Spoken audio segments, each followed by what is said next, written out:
Hey, hashtag, it's Isabella. And Krista. And today we are at the Quinnipiac main stage theater production, Fallen Angels. I had the pleasure of interviewing one of our professors and the director of the play, Rory Pelsue. My name is Rory Pelsue. I'm a theater director.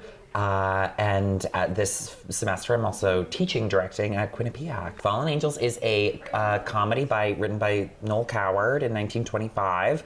He later revised it in 1953. And it's a play that I'm directing for Quinnipiac University. What was your directorial take on this play?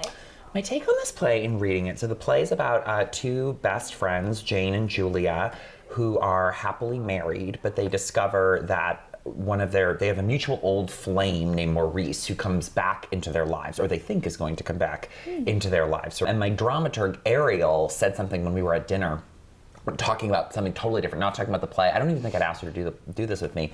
And she said, we always describe young women and teenage girls and young adult women too as being boy crazy in terms of how they talk about boys or bands that they like. And she was like, but it's not really about the boys. You know what I mean? And they're not really crazy. You know what I mean? It's about this incredible energy of young women. And so I was interested in it because it felt the right ages for the cast.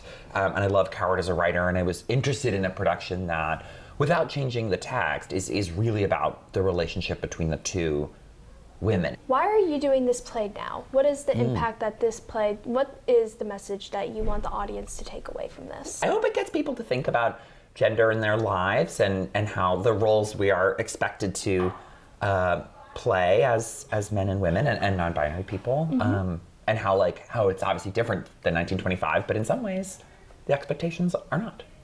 Why did you choose the color pink for the set? We looked at a lot of artists, actually more contemporary or second half of the 20th century artists, often female artists, who would explore traditionally feminine aesthetics. And we were interested in this idea that yes, their lives are sort of buttoned up in these marriages that are sort of happy but sort of not. But that within that, there's this explosion of energy. Anyway, all of this got us the idea that what if everything on the set was all sort of a singular pattern, and the clothes also had this sense of a life that is extremely decorated and extremely thought out and put together, but a little bit airless. Well, thank you so much. This was incredible. I can't wait to see the show. Oh, good. So thank you again. Yes, of course. Thanks, you guys. It was honestly such an honor to be able to interview the director and be able to see behind the scenes and the actual show. Back to you guys at the desk.